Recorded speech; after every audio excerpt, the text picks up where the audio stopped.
Konnichiwa minasan, for today's video, this is a day in my life as a 24 years old stay-at-home mom living in Japan. Today is September 23, 2024, Monday. Ngayon nga, uuwi na nga kami ng Toyohashi, pero bago nga yan ay dadaan muna kami ng Tojimbo. Maaga nga kami aalis ngayon, kaya pagkagisingan namin ay nag-ayos na ako. Sa mga oras na to ay papunta na nga doon sila ate dito. Nakitulog nga lang din pala sila doon sa dati nilang katrabaho. Habang busy nga ako sa pag-aayos, ay busy nga rin si Ethan sa pagngat-ngat nito mga brush ko. Kaya pala nung ginamit ko ay basa. Pinapapak niya pala itong mga gamit ko. Pagkadating nga nila ay konting kwentuhan nga dito sa kusina. At bago nga kami umalis ay gusto nga nilang silipin si Leon doon sa likod.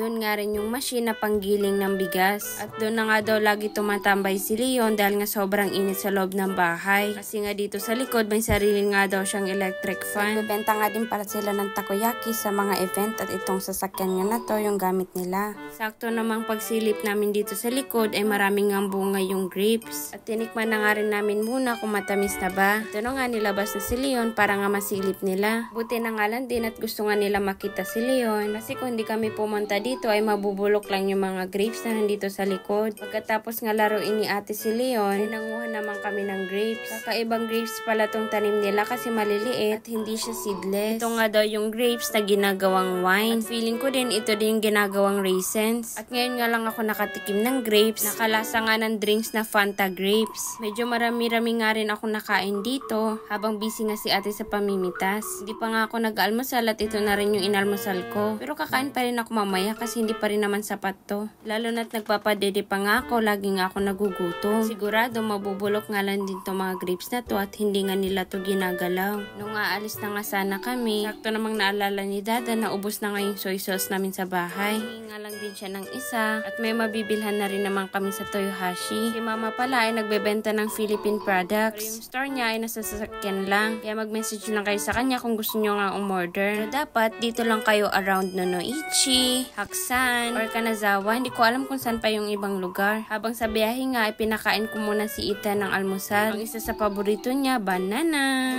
Naka-car seat si Ethan. Tatlo sila sa likod, tapos dalawa kami dito sa harap ni Ethan. Nasa front seat si Dada at si Maitel nga yung driver. Nagutom nga ako ulit kaya kinain ko nga itong binigay ni mama na umiyage. Pagkakita ko pangalan nito ay alam ko na yung lasa. Natikman ko na kasi ito dati, bigay lang din sa akin. Makalipas ang isang oras na biyahe ay dumating na kaming Tojimbo. Ito na nga yung pangalawang beses na punta namin ni Dada dito. Last time na punta namin dito, this year lang din nung Golden Week. Pagkababa nyo nga galing sa parking, ay itong bilihan ng souvenir kaagad yung bubungad sa inyo. Ito naman yung restaurant na kinainan din namin ni Dada last time. Pero more on snacks nga lang dito at wala nga kasi silang rice. Kung hindi nyo nga napapanood yung last vlog ko dito, may story nga yun kung bakit Tojimbo yung tawag dito. Si Tojimbo ay isang Buddhist monk at marami nga daw nakaka-hate sa kanya. In love siya sa magandang prinsesa na si Aya. Tapos pinagtripan nga daw siya dito nung isang maniligaw din ni Princess Aya at tinulak siya dito sa bangin. Kaya maging wise kayo sa pagpili ng mga kaibigan. Kung sino lang yung pagkakatiwalaan nyo. Marami kasing inggitera sa mundo. Ayaw nilang nakikita kang umangat o maging successful sa buhay. Kaya mas okay nga din yung small circle of friends kaysa marami tapos puro plastic. Puro lang paninira ang lumalabas sa bunganga nila. Sa dami ko na naging kaibigan, tuto na rin ako kung sino lang yung pakikisamahan ko. Lalo na ngayon na may Ethan na kami. Mas lalo kong pinoprotektahan yung peace of mind namin. Mas madali na rin sa akin ngayon na mag-cut off ng tao pag toxic. Anyways, pagkatapos nga namin maglakad-lakad sa baba, nag-order na nga rin kami ng pagkain dito sa dati din namin kinainan. At same lang din yung in-order namin, burger. May kasamang french fries at onion rings. May plan pa nga sana kaming daanan pa na isa na tulad nga din dito. Kaso hindi na namin tinuloy. Malayo-layo pa nga yung biyahe namin. Pagkatapos namin kumain ay nagbalak naman kami mag-ikot-ikot dito sa lugar para silipin ko ano pa nga yung mga binibenta dito na nakahilera. Pero halos lahat ng mga binibenta dito ay seafoods. Dahil nga malapit to sa dagat, mas maraming seafood yung binibenta. Pero hindi na rin kami nag-try kasi hindi rin naman mahilig si Dada sa mga malalansa. lasa. Anyways, marami-rami nga rin pala nagpuntahan ngayon dito.